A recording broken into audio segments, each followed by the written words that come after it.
पतिदेव, मैं खूंटे से बंधी कोई गाय नहीं हूँ। पलक, तुम बहुत अच्छा लिखती हो। तुम्हारी सारी कहानियाँ पढ़ती हूँ मैं, तुम्हें फॉलो भी करती हूँ। तुम्हारी कहानियों में औरत को अबला बनने से बचाया जाता है। बहुत अच्छा लगता है। मुझे तो लगता है तुम्हारी कहानियाँ पढ़कर बहुत सी औरतें अपनी घुटन से बाहर आ गई होगी। नित्या, जो कि पलक की सहेलियों में से एक है, आज उसकी बेस्ट फ्रेंड की जन्मदिन पार्टी में मिली तो पलक के पास आकर उसकी तारीफ करने लगी। ये तो तुमने सही कहा नित्या। पलक सच में बहुत अच्छा लिखती है।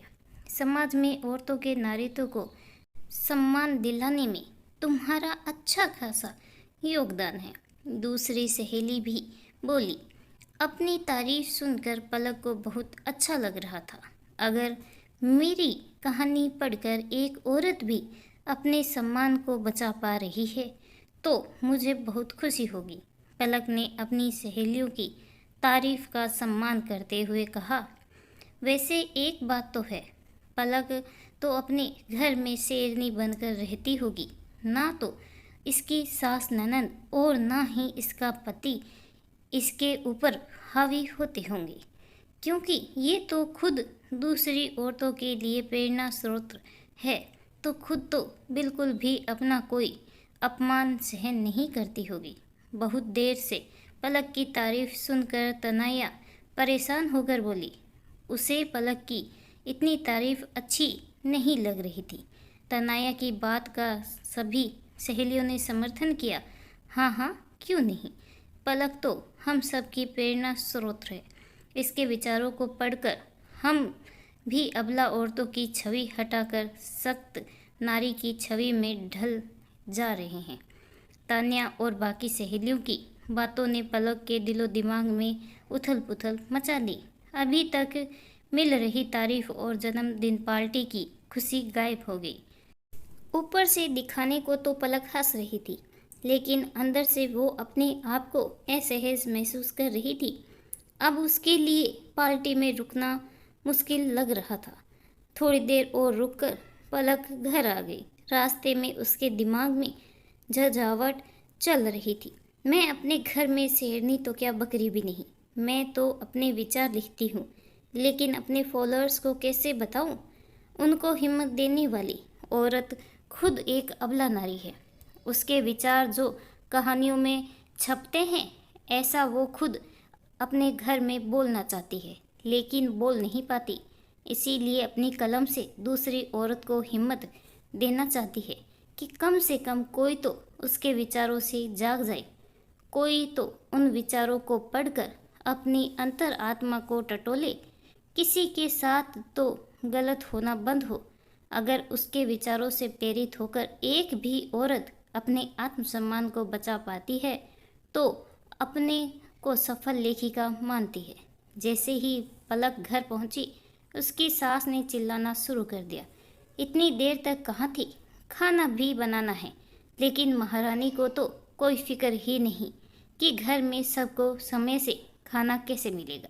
मम्मी जी, मैं जल्दी से खाना बना लेती हूँ, थोड़ा समय दीजिए। कमरे में पहुंची तो पति नीलेश ने बोलना शुरू कर दिया। यार, तुम्हें पता है मम्मी को तुम्हारा बाहर आना जाना पसंद नहीं, फिर भी जाती हो। तुम्हारा मन लगाए रखने के लिए ही तो मैंने तुम्हें लिखने की परमिशन दे रखी है।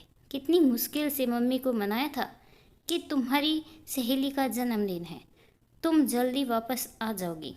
तुमने फिर भी समय लगा दिया। अब जाओ, जल्दी से खाना बना दो, भूख लग रही है। बस नीलेश, बहुत हो गया। मैं खूंटे से बंधी कोई गाय नहीं हूँ। थक गई हूँ ये दोहरी जिंदगी जीते जीते। बाहर सबको लगता है कि मैं कोई अत्याचार या गलत बात सहन नहीं करती हूँ। मेरे विचार पढ़कर ना जाने कितनी औरतों ने अपना खोया हुआ आत्मसम्मान वापस पाया है, और मैं दिन ब दिन अपना आत्मसम्मान खोती जा रही हूँ। अब मुझसे बर्दाश्त नहीं होता। मम्मी जी को मेरा बाहर जाना इसलिए पसंद नहीं कि मैं भी दूसरी औरतों की तरह खुलकर जीने ना लगूं, या फिर घर के काम कौन करेगा, क्योंकि बहू के रूप में मुफ्त की नौकरानी तो आप लोगों को मिली हुई है। जब तक मैं वापस आई वो भी खाने की तैयारी कर सकती थी। अब बहुत हुआ नीलेश, अब मुझे भी अपने जीवन में खुशियाँ चाहिए। मैं भी खुलकर जीना चाहती हूँ, अपने नारित्व का सम्मान करना चाहती हूँ। अगर आप लोगों को मेरी बात ठीक लगती है तो सही है, वरना मैं ये घर छोड़कर चली जाती हूँ। कम से कम लोगों के बीच जो मेरा सम्मान बना हुआ है वो तो नहीं टूटेगा। सुबह तक मुझे फैसला करके बता देना। और हाँ, मेरी तबीयत ठीक नहीं है, खाना बाजार से ऑर्डर कर लेना, कहकर पलक कपड़े बदलने चल दी। इतनी देर से जो उसके दिल और दिमाग पर बोझ चढ़ा हुआ था वो उतर गया था। अब वो अपने आप को थोड़ा हल्का महसूस कर रही थी। उसे समझ आ रहा था कि अगर वो खुद सशक्त नहीं होगी तो अपने पाठकों के समर्थन में कैसे खड़ी होगी। ऐसे तो वो अपने पाठकों के सामने झूठ की दीवार खड़ी कर रही है। मेरे पाठकों का मेरे ऊपर जो प्यार और विश्वास है उसे टूटते देर नहीं लगेगी।